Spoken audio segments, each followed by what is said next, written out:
Hey everybody, and welcome to that Zoomcast.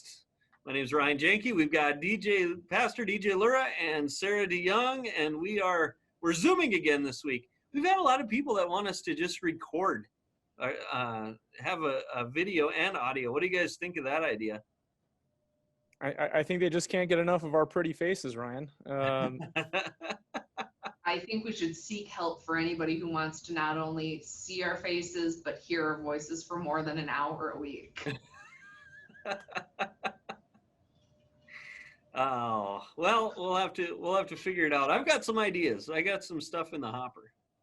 So. Well, you know what? It's funny that you mentioned people that like the Zoomcast, because we got some pretty great fans. I want to say thank you to I don't know if it was a concerned listener or a random listener who decided that we needed that I needed a label maker for the sound machine. So whoever sent the label maker, thank you so much. We're going to make good use out of it. I've given it a name. I've dubbed it Excalibur, and it's going to be really good to finally be able to keep track of what sound needs to be made when. Here's the real question though, DJ. Have you labeled your label maker? I haven't gotten that far yet. I got to label everything else first, and then finally I can label the label maker. So have you figured out who it was? No, not a clue. Not a clue. But I got a really nice and hey, there's Mr. Hey, Miller. A special guest appearance. How's it going, man? I don't know if he can hear you because of my earbuds in here. Let's try this. Hey, how are you? Good. Good. Are you making a special guest appearance? No. Say hi. Guess what? You're now a YouTube influencer. Yep. Nope. And done. I don't know if I'm ready for that responsibility yet. No. The joys of working from home, right? Yes. Well, and like I shared with the staff yesterday, I'll share with everyone else. We are quarantining now. Oh. Yeah, my wife Mel tested positive for the coronavirus. She works in healthcare and gets tested twice a week. So, if anyone is out there worried about getting tested, just keep in mind that the frontline workers get a swab in the nose or spit in a cup or their cheek or whatever the latest test is. For Melissa's office, it's the nose, twice a week. And in 8 months, it was a good run. She didn't come back positive one time, but she did this last time. And now our entire house is quarantining, maybe for the rest of the 2020, which is a good way to be done with 2020. We'll just stay at home and wait it out. Well, the kids and I go in for testing tomorrow. That's what the school district suggested that we do. Is wait a couple days. So. Okay. So first of all, how is she doing? Did she have any symptoms, or is she doing okay? Or yeah, I mean, the symptoms are. It's funny when you read about it. The thing about COVID-19, as I've understood it, is that it's incredibly contagious. I mean, it just is it's like a forest fire, the way it spreads. For most people, it's not.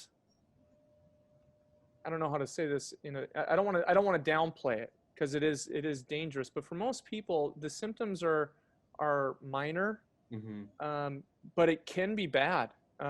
In Mel's case, she's had the same type of symptoms as like a minor flu. Okay. She had a headache for one day. She's been getting, body chills, the aches and pains of that kind of stuff. And she got a sore throat yesterday.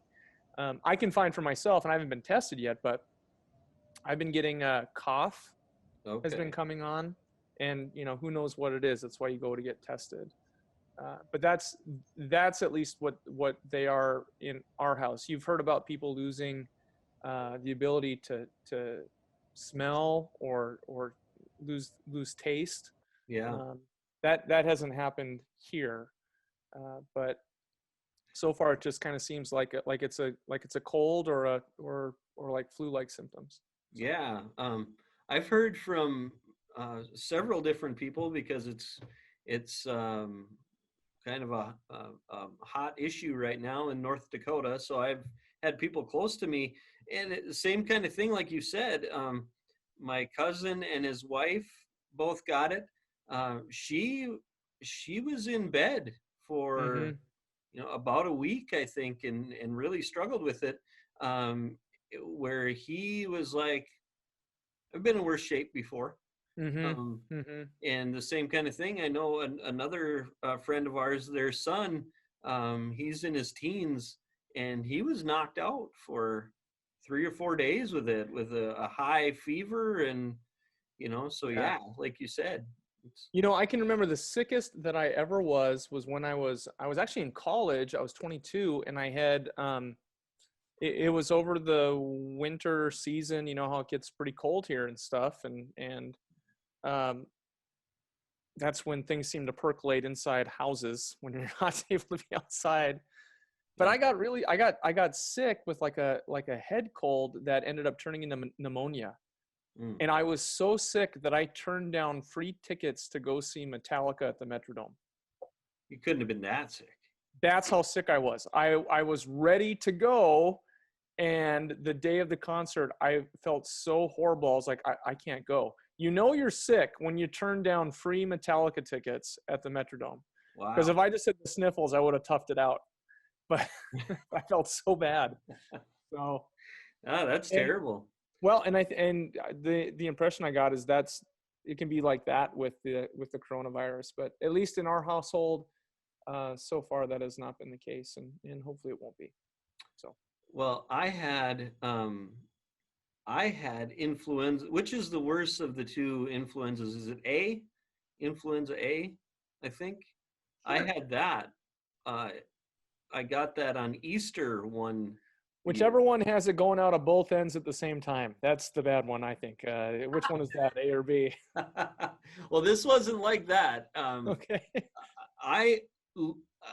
Not joking here. I didn't think I was ever going to get better with whichever one it was. I woke up Easter morning, and man, I was like, my throat was a little raw, and I had a headache, and I told Tabitha, I don't think I can go over to your parents' place for supper tonight. And she and the kids went, and by the time they came home, I was in really bad shape, and not one of my smarter moments. I went to work on Monday, and I came home, and I told the kids, well, you guys, I'm sure you got a shower and do your homework and stuff. Go do that. And I laid down in the bed, and next thing I knew, it was about 3 hours later, and Tab was waking me up saying, I think you maybe should go into the doctor. And Mm-hmm. I had that, and it was a week long. And like I said, I didn't think I was ever going to get better. I pretty much slept for a week solid. Wow. So Did they have Tamiflu? Were you able to take Tamiflu or anything like that? Did that help at all? I took it. So I've heard that with Tamiflu, if you don't start it right away, it's not as effective. Right. And maybe I started it too late, or maybe I'm just a wimp. But I didn't feel like it did a whole lot for me, but maybe it did. Mm-hmm. Mm-hmm. So yeah, this stuff's nothing to mess around with, though. No. Yeah. So it's the season that we're in, and it's like, we started thinking, well, how did we get this? We've been good about wearing masks and social distancing and so on. And it's like, it's everywhere now. It would be, you can go outside and go to the grocery store and just happen to pick it up. Yeah. And so. Well, I think, masks, they do help, but there's more than just wearing masks, I guess, to prevent it. So, but yeah, it's a weird time. So when is the last time? And I have, maybe this would be a better question for later, or maybe we'll just jump into it now.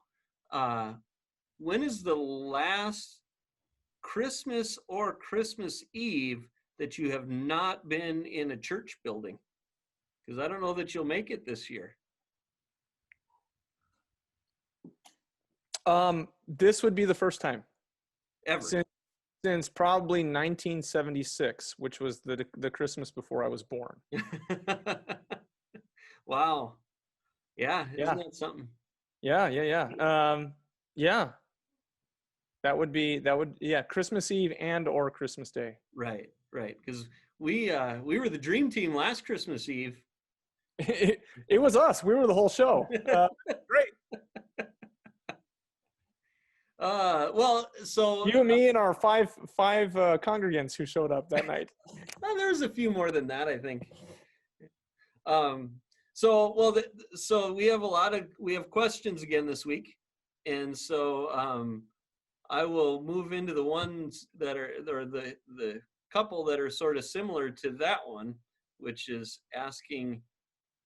The question is, and it comes from the Satchrum 3, is how I labeled it. What is That reminds me of like the Asgardian gods from what are the what are they called? The Warriors 3 or something like that from Thor, and you have no idea what I'm talking about, do you? I know what you're talking about. You're talking from Avengers and yes, yeah, from the Thor movies, the Warriors 3 or the whatever they're called. They're Thor's buddies. I think of the Holy Grail when they go to the bridge and they gotta pass the troll, and it says I forget how it goes, but something about the other side of, if you wish to see, you must answer me these questions 3, remember? What is your favorite color? What is your quest? Yeah, that's what I think. That's what it is. If the other side you wish to see, you must answer me these questions 3. Then the first guy or two gets like, what's your favorite color? Right. All that kind of stuff. And then what is the ground to air velocity of whatever? They get shot into the gorge. You have no idea what I'm talking about, do you, Sarah? There are certain movies that I don't ever have to see because I've worked here long enough that people have just quoted me, I think, the whole movie. Sarah, that is worth a YouTube check just for I've seen the clip. I've seen the Holy Grail, but yeah, like Holy Grail, Princess Bride, I feel like Star Wars. I've been around enough quotes that I get the gist of it. I can see the humor in it. So. Well, so that's what I picture with the Satchrums 3. Do they have 3 questions for us? What is my favorite color? Well, so it was all one question, but I'm going to break it up into 2. So the first one is, what is your favorite? Well, the question is, what is your favorite / most memorable mishap during a service? You can answer that however you want, or in multiple ways if you wish. See, the hard thing with that is I've had so many mishaps in worship that I don't know if I can nail it down to a single one. You know, like Paul was pointing out to me that I was preaching on probably baptism, and I made a statement like, my baptism happened on April 1st, 1978. And I wasn't even there, I think is what I said. And what I meant was the 42-year-old, I don't remember it because I was a baby when it happened. Right. And that was just recent. That was just this yeah, thing, right? that's normal. That's like a Tuesday. The first time that I was in my first call, and I was the associate pastor at this church, and it was the first time that the lead pastor kind of felt comfortable enough to go and take a vacation without, allowing me basically to run run the service. As Pastor Cross would say, here are the keys, don't wreck it, right? Here are the keys, don't wreck it. And so the service is almost done. I thought it went off impeccably. I say to the congregation, go in peace, serve the Lord. And all of a sudden, as people begin to say, thanks be to God, the doors to leave the sanctuary are closed by the ushers, who then begin to walk down the aisles with the offering plates, because I had completely forgotten to do the offertory in the service. Okay. And so it was just kind of one of those moments. Everyone got it. Everyone started chuckling. And it was fine. They took the offering and off we went. But I felt so bad, because I'm like, man, I blew it. Come on. You're better than that. The first time getting to lead the worship service without the lead pastor there. So that's the one I can think of off the top of my head. So you said offertory. I've seen that offering and offertory. What's the difference? So the offertory is just like it's a liturgical phrase, meaning the part in the worship service where there is an offering collected. Okay. And there's, along with it is also a call to offering, a liturgical move of the offering plates being dispersed and then collected, and then them being brought forth and placed on the altar with a prayer and a blessing that these gifts that we bring forth, that God would use them to his glory for the sake of the kingdom. That the entire thing, the entire chunk of that in the liturgy is known as the offertory. Okay. Gotcha. You know, in the church, we have a bunch of names. If you go to the old school liturgy that the Lutheran tradition is based on, there's all kinds of things like that have Latin phrases that we haven't really translated into English. We've just kind of taken the form of it into English. Things like saying, you know, if you know traditional Lutheran worship, if that's your language of worship, if I said something like, at this time we're going to sing the Gloria, they'll know what I'm talking about. Or we're going to sing the Agnus Dei. A lot of it is musical. Mm-hmm. You can't leave the service without the Nunc Dimittis. These are all different terms that are kind of like the different parts of the liturgy. And within each one of the parts, there's different things that the pastor says and that the congregation says or does in response. Okay. Does that kind of make sense? Yep, that does. So. Yep. Okay. Sarah, you've been working, how long have you been working at Atonement now? 2 years? 3 years? 3 years. 3 years. Do you have any mishaps? You're kind Yes. of behind the scenes though. Yeah, mine are mostly misspellings that later get roasted. Like, there was one Sunday that before we started live streaming, I was the one who built the slides on both ends. So I was in a hurry and I was getting them typed up, and I didn't notice it until I was rewatching the sermon video to make the social media post for the week, that I accidentally put Corinthians instead of Corinthians. I added an extra O or something. And man, Senior Pastor Paul Cross, real quick about putting that one. Oh, somebody must have been thinking, and he was like, Coors Light or Coors this or Coors that, and I just was like post-traumatic of just like, oh my goodness. And you know what? You cannot get anything by him. No, even himself, like there will be times where he's like, oh, somebody messed that up. Oh wait, no, that was me. Oh no, that makes sense. Like there are a couple sermons that you can find him having a full like proofreading conversation in the sermon. Yeah, mine's mostly misspellings because I was in a hurry and didn't take the time to proofread, which I should always do. That's funny. Yeah. So I've been working here since June of 2019. And so finally, I don't remember how long into me working here it was, finally they convinced me to do something during a Sunday service. So I was like, all right, I'll do the children's message during the services. So I went down to the sanctuary and I got my headset, the mic all put on and everything, had the tape, the whole works. And man, that thing, it was like it was alive. because it was moving around on my ear, jumping around. I couldn't keep it on. And then, so I was so worried about the mic on my ear that I forgot what I was even talking to the kids about. And so I finished up and I was like, well, that's it. I'll never have to do another children's message as long as I live, because that was so bad. But well, I blew that. I got that off the. Totally forgot what I was talking about. Like, I got to a point where I was like, what's the message today?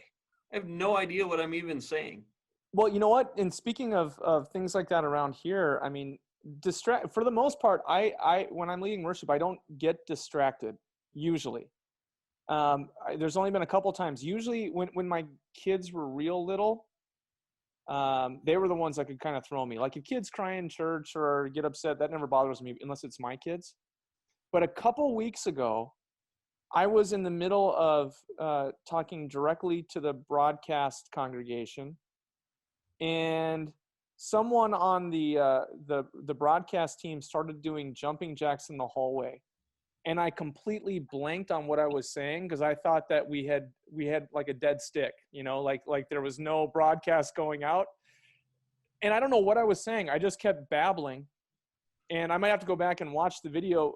You know, Amy said it all sounded good, but I have no idea what I said because I was just like, uh-oh, what's going wrong here? And as soon as I was done and the camera moved to the singers, I went racing out of the hallway to find out what went wrong. It turned out that broadcast technician was just stretching and needed to do some jumping jacks. And it wasn't like warning me in the back like this, like something terrible had happened. So he was just loosening up. Just keeping it loose. So what I'm saying is, I hear you, brother. That distraction can be like, sometimes the Holy Spirit has to take over and just you keep your mouth shut and let the Holy Spirit do the talking. So. Oh, yeah, that thing was the only thing it didn't do was choke me. I mean, it was like I could not keep the tape was all funny and it was ripping my beard out and it was terrible. So. Yeah, but you've done such a great job with your videos and ongoing. I think we didn't let you stop at that point. I think you've done like, gosh, you must have about 1,000 children's sermons under your belt in the last year. Well, I think it was one of those deals where it can't get any worse, right? So. I miss the children's sermons. I miss handing out the Smarties. That was fun. Yep. Yeah, that's I miss that too. So, all right. Anything else on that question? Well, Ryan, when you were sharing yours, my first thought was, I don't know why this sticks out to me. I think it's because I just always find it hilarious. Because I remember one of the children's messages that you were doing, you were asking them all these questions, and these kids just weren't having it at all. So like you'd ask questions like, "Oh, do you ever have that? Oh no, just me. Okay, that's fine." And it was like every single question you asked, and it always stands out in my mind because it makes me laugh so much. Like it was all these kids just like doe-eyed, not having it, not answering your questions, and I don't even remember how you ended it, but it was just hilarious. Uh-huh. I've done some children's sermons just like that where I've been there and been like, hello, is this thing on? Am I on? Can you hear me? Can you hear me? Yeah. Yeah, there's times you can tell that they're there for the Smarties. So, all right. So moving on, Dave J. We love Dave J. Big listener, Dave J. Thanks for sending. Well, first of all, thank you to the Passion Tree for sending your question in. And Dave J. asks, as we record this on December the 3rd, how much whipped cream is appropriate for Thanksgiving pie? I think he's asking the question wrong. I think it should be how little whipped cream is appropriate for pumpkin pie. Like there's a minimum. I don't know if there's a maximum. Yeah. I think if you can get it to hold without tipping over, you're good. If it gets so high that it plops over, then. Well, if you ask my daughter Haley, if you're worried about it tipping over, you don't have near enough on there. The Thanksgiving night, I'm watching TV, and I knew that she had come upstairs. She came up behind me, but all of a sudden I hear like I mean, there's no way you could have seen any more pie. And I look over because I heard it stop. So I was going to make, some smart comment about, did you put enough on there? But I look over and then I see this loading up even more. So It's called an appetizer. That's right. You got to get your palate ready first. You got to. I suppose, yeah. Yep. You don't want to zap it, just out of the blue. Yeah. Well, to me, the more the merrier with the whipped cream. But what about you, Sarah? Well, this is, I feel like, the question I have to ask first is, do you do like the ready whipped can of whipped cream, or we do tubs of whipped cream? Because Cool Whip. Yeah, because my mom also, we make the Midwest salad of Jell-O, marshmallows, Cool Whip, all mixed in. So she just goes, all right, here's like the big one for Watergate salad, and then she figures about like 1 tub per 2 people. So we get about 6 of them. Well, I'm not picky. I'll take it in whatever form, including I've had it actually made from whipping cream before too. That's fancy. So yeah. I will say that I'm a Ready Whip fan, but only because this must have happened to me at some point. But I think that sour cream was used in the place of Cool Whip. Oh. That'll ruin your day. That'll ruin your week. So Tabitha does not like ham salad at all. Like the ham spread you put on your sandwich. Yeah, that's gross. Well, to this day, I love it. But to this day, she won't eat country crock butter either, because at some point in her youth, somebody filled that country crock tub to the top with ham spread, and it didn't go over well. I guess have to have her tell the story to know exactly what happened. But country crock's not allowed in our house. Yeah, those things I think really, really do etch down to some deep trauma, some childhood devastation that took place. Yeah, I can't eat white chocolate because I can recall being at 4 years old eating remember those pretzels were covered in like white chocolate when we were kids? Delicious. Well, I ate some of those and I got sick.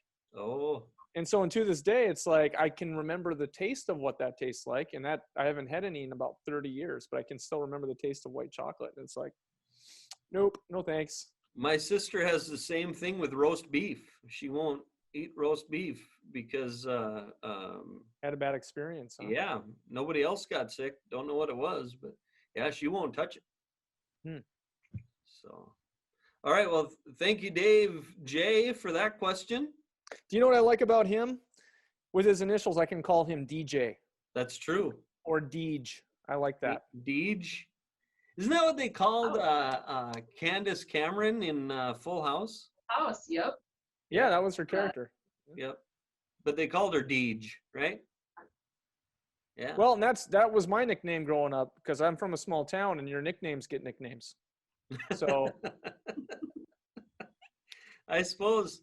Have you ever been to the house by the houses that they have at the beginning of Full House? They call them the Painted Ladies in San Francisco. No, I can't say that I have. Yeah. Did you guys go? Yeah. Right. Yep. Can you go up and take pictures at the house? We did. So we went to across from there is a park. And that's where they filmed the intro and stuff for Full House. So I'm not in the picture, but we have a picture with everybody who went on that mission trip to San Francisco reenacting the picture from the beginning of Full House where they're kind of sitting around on the grass and the houses are in the background.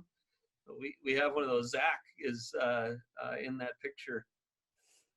So Yep, that was fun. Yeah, we were there in the summer of 2019, so we went and saw that. San Francisco proper is small. It's smaller than Fargo Moorhead.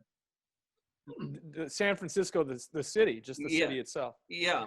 The acreage. Is the trolley just in the San Francisco city? We stayed when we were there. We stayed in Oakland, and I don't remember seeing the trolley, so I would have to assume so. And the city is right down on the bay, isn't it? Yeah, it's almost like a peninsula. Mhm. I mean, you got water on three sides. Yeah. Yep, it was. But you could just about walk really wherever you want to go. It's a 7 by 7 mile square. Oh, so it's a big grid. Mm-hmm. Isn't it hilly? Oh yeah. Yep. There were times I was scaring everybody. We had the 15-passenger van, and we'd be driving along, and you'd be on this hill, and all of a sudden it literally looked like you were going to drive off a cliff. And so, me being me, I would say, I don't think this road is done. What? That's too easy. You got a bunch of kids from Fargo, North Dakota. The biggest hill in here is the dike. Yep. I mean, you got to drive to Jamestown, and you start to get a little bit of a dip, and it's like, woo, put your hands up, kids. We're going on a roller coaster ride. Oh, and then San Francisco also has Lombard Street. And that's the one that you see that's big snake, Yeah. And it says that you're not supposed to drive anything bigger than, I can't remember, anything bigger than a minivan probably down that. And I was going to take that 15-passenger van down there, and I let Zach talk me out of it. And I still regret it to this day that I didn't drive it down there. Can you imagine living in North Dakota your entire life where this is pretty much the grade of everything? It might go up a little down, and it's completely straight in one direction, barely rises and falls, and then going to San Francisco where many roads are like at a 40-degree grade or a 35-degree grade. I mean, I can just imagine you're like, oh my goodness, and I come from a street department background where we plowed snow all winter, and I'm looking at that going, what if it snowed here? What if they had an ice storm? Ryan had the Midwest dad response going, man, I'd hate to have to plow that driveway. I did. Yeah. Ryan, having lived a good chunk of my life in the Seattle area, I can tell you exactly what would happen if it snowed in San Francisco, because it's almost the exact same thing in Seattle. Everything shuts down and people lose their minds. Comes to a screeching halt, right? Oh, when we moved there, I was in 5th grade, and I thought it was the coolest thing that in January I got to wear shorts to school. January 16th, I'll never forget it. It was like 50, 60 degrees outside. So of course I had shorts on and a t-shirt. Yeah. And that weekend there was a snow, and so I went to school Thursday and Friday. That weekend it snowed, and it snowed 1/8 of an inch, and they canceled school. And both my brother and I looked at each other, being from small town North Dakota, going, this is the greatest place ever. And there was 1/8 of an inch of snow. At the time, my dad had a 4-wheel drive GMC Jimmy. And so our new neighbors came over and basically begged my dad to take them to the grocery store because they were afraid to drive at 1/8 of an inch of snow. And when Dad said when he got to the grocery store, you would have thought that the apocalypse had happened. People were clearing out shelves. And it was all gone in like a day and a half. But they don't know what to do. The horror. Yeah, I mean, in the mountains, they're fine. But down by the water, they don't know what to do. They lose their minds. Oh, man. Yeah. And frankly, if you don't know how to drive on it and you have a lot of hills and trees, it's better that you don't drive on snow anyway. Hey, I don't want to start anything here, but like you said, it's flat here. There's a lot of people here that I wouldn't trust driving on hills in the snow. Yes. And one thing about here is if you skid out, usually, if you're not in Fargo, if you're out in the country, which is most of North Dakota, you'll skid into a ditch and you'll hopefully be able to drive yourself back out and on you go. In other parts of the country, like San Francisco, like Seattle, like where I was in Philadelphia or even Charlotte, if you skid off the road, you're going right into a tree, or right into a building. Yeah, so there's no trees here either. Yep. It's also the perk of Fargo. This was my biggest like culture shock is in Sioux Falls, before it snows, you will have like an inch of ice underneath that snow. So at least like in North Dakota, if you're gonna like spin out, you're just spinning out on snow that's a little bit slick. Like you're not dealing with any type of ice. Yep. Yeah, that's it's amazing what the difference is in climate 250 miles south of here. All right. Well, thank you. I don't even know how we got there. Oh, we had Dave's question. Yeah.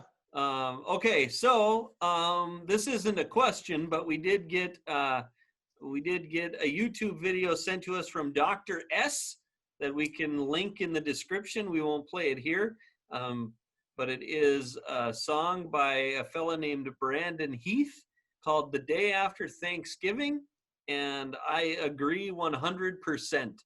That's where I'll leave that. We'll put the link in the description. Cool. And Brandon Heath, he's like a famous contemporary Christian singer, isn't he? Don't know. Okay. I'm not sure. Well, I'm glad the good doctor sent us some good material there. Yep, she did. Okay, so last question that I have on for this week comes from, I'm skeptical as to whether this is really from this person or not. Comes from Bob Vance of Vance Refrigeration. And it says, Bob writes. Creed. So I'm gonna show my cards here. Who is that? Who is Bob Vance from Vance Refrigeration? I don't know the reference. He's married to Phyllis on The Office, and Phyllis is like one of the longtime kind of like humdrum old ladies who works for Dunder Mifflin. Okay. I love her life because he worked on the floor below them. Okay. And well, I get the Dunder Mifflin reference, but Bob Vance was a bit out of my. He always introduces himself as like Bob Vance, Vance Refrigeration, like personal plug every time. I can't believe you guys haven't seen The Office. That's just. Nope, got nothing. I was saying this earlier, like when The Office was really popular, I think I was in my mid-20s and really busy. And I kind of think of The Office as being like in the same line as like, and I could be wrong on this, but when I was a kid, I remember MASH was a really big deal when I was really little. And then when I was in my adolescence to tween age, as they would say nowadays, it was Cheers. Cheers was the big show. And I kind of see like The Office as being like that. It was a sitcom, but it wasn't. It was a bit more. It wasn't like the Full House type sitcom. It was a different kind of sitcom, like more adult, maybe. Yeah.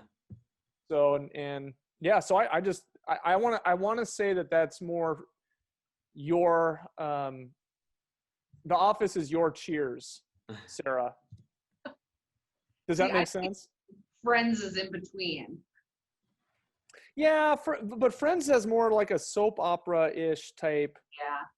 I mean, I don't get me wrong. I love Friends, but it's different. It's not the same type of humor as The Office or what Cheers was or what MASH was before it. Yeah. So, well, I watched, I think, the first episode, and it was like. Gotta get past the first season. Yeah. First season of all the shows suck. So anyway, Yeah. Bob Vance writes, did Adam and Eve have belly buttons? If they did, were they just decoration? Is that it? Oh, is it? I would say from Bob Vance at Vance Refrigeration or Bob Vance, Vance Refrigeration. What a great question, because this is the type of stuff that scholars have been, noodling their brains about for 1,000 years. It's the same type of question that I'm going to pass to you guys that sounds like this. How many angels can dance on the head of a pin? I don't know. Don't know, right? Can't be answered. It's something to think about. It's something that that's a good question. I don't know how to answer that. Or another question like, can God create a rock that's too heavy for God to lift? That's what I think of with this question of, did Adam and Eve have belly buttons? We don't know. We don't know. And if they had belly buttons, would they just be decoration? Yeah, I think they would. But whether or not they had belly buttons, what ends up happening with Adam and Eve in entering into the original sin is that everyone after them, who came after them, their belly button becomes proof of their sin, in that they get obsessed with staring at them, which is what the original sin is. It's self-celebration. It's being turned in on yourself and staring at your own belly button. So whether or not Adam and Eve had belly buttons, they certainly passed it on to everyone else that came from that point on to this day. You ever wonder if you're a sinner? My answer is usually, do you have a belly button? Because if you have a belly button, then yeah, you're a sinner. Yeah. You need the forgiveness of Christ. You need Jesus. So I said that in church one day, and I had a guy, very good friend, a missionary to Tanzania. He came up, big smile on his face like he always had, and he said, Pastor, that was a great sermon. He said, but from what you told me, I'm not a sinner. I said, why is that? He goes, I don't have a belly button. And I started laughing. I said, what do you mean you don't have a belly button? He said, they took it out years ago when I had my cancer surgery. They just removed the belly button. I'm like, oh, well, then you don't have any proof of your sin. You are sinless, I guess. You got rid of your belly button. Isn't the belly button just a big scar? Well, yeah, it's the residual of the umbilical cord. Umbilical cord, yeah. So maybe not. I don't know. I don't know how to answer it. It's a great question. It's like I said, it's one of those questions that's like, it's great to speculate about. Doesn't really affect my faith too much, whether or not they had one or not. But yeah, I like the idea that Adam and Eve did not have belly buttons. Sarah, you're smiling. What's happening? I just like DJ. That's a good answer. That it's our original sin. It's a reminder of it. Well, I wasn't expecting that. Like, he's been practicing that one, I think. But you didn't think I was going to get all theological with that question, did you? I feel like we need to insert the like, good answer, the like Family Feud bit. Well, I don't have my sound machine, and Excalibur's in my office, and until I'm out of the quarantine, I can't label it. But 2021. 2021, man. Yeah, soon. Can't wait. 28 days. Yep, 28 days. Yeah. That's crazy. Yeah, it's been a crazy year. We've had all sorts of stuff, and now as of yesterday, we had Wednesday afternoon NFL. Right? Huh? Wednesday football. Yeah. How crazy is that? Well, we had Tuesday earlier this season, didn't we? Tuesday evening. Yeah, but they've had Tuesday football before. Yeah. Do you know why they had it while. in the afternoon? Not a clue. Because NBC already had an agreement to broadcast the lighting of the homely Christmas tree in New York. Does it look better? I haven't looked at it. Yeah, I think it still does. looks sad. Yeah, I don't know if they got a new one or. I hope not. That was the perfect Christmas tree for 2020. Yeah. That just summed it all up, I thought. Yeah. Don't make it pretty. Just let it show warts and all. Reminds me of that printout that Mark has outside his office that said, if 2020 were an ice cream flavor, and it's a guy driving down the street with a liver and onions ice cream truck. Oh man. Yes, sir. Yep. So Yes, sir. cool. All right. Well, we've got some cool stuff coming up. We've got some guests coming up in the next few weeks. That'll be fun. If anybody has any more questions, you can submit them at thatpodcast.net and at atonement.live as well, right, Sarah? Uh-oh. I'm still there. I think it's just Ryan. Oh, now, hey, you're You back. okay, buddy? You almost got raptured there. Well, it's telling me my internet connection is unstable. I better wrap this up then. Yeah, it must be a sign. So anyway, you can submit your questions at thatpodcast.net, or they can do it at atonement.live as well, right, Sarah? Yes. So It's easier. Just go to thatpodcast.net. That podcast. Why not? Save yourself a step of clicking. All right, so we have services coming up this Sunday, 9 a.m. and 10:30. 9 is a traditional service. 10:30 is a modern service. You can find them at atonement.live, atonementfargo.org, or on YouTube by searching Atonement Fargo. Who would like to pray us out this week? I can. All right. Gracious God, thank you for our time together this day. And I pray blessing on everyone who is listening, that you would keep them healthy and safe, and that you would reveal your goodness this Christmas season leading up to 2021. All this we ask in Jesus' name. Amen. Amen.